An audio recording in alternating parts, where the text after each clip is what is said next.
Craving a cheeseburger but want something different? Try this cheeseburger pie. All the flavors you love in a golden, flaky crust. It's hearty, cheesy, and perfect for a family dinner. First, you're going to add olive oil to a skillet and cook the ground beef until golden brown on all sides. You need to break it up like you're making beef tacos.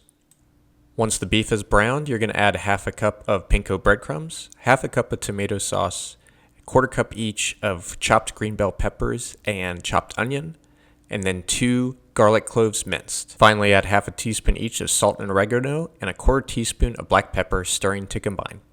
Next, we whisk together a quarter cup of milk, 1 egg, and then half a teaspoon each of Worcestershire sauce, salt, and dried mustard.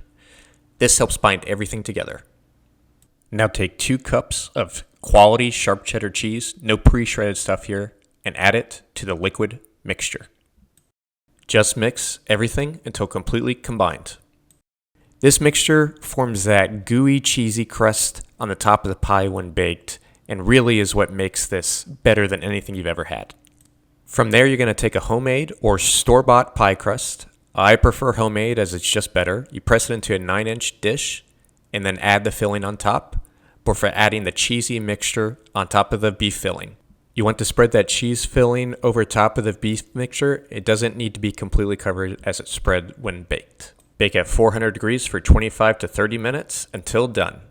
Just visit chiselandfork.com for the full recipe. Try it tonight and enjoy a new family favorite.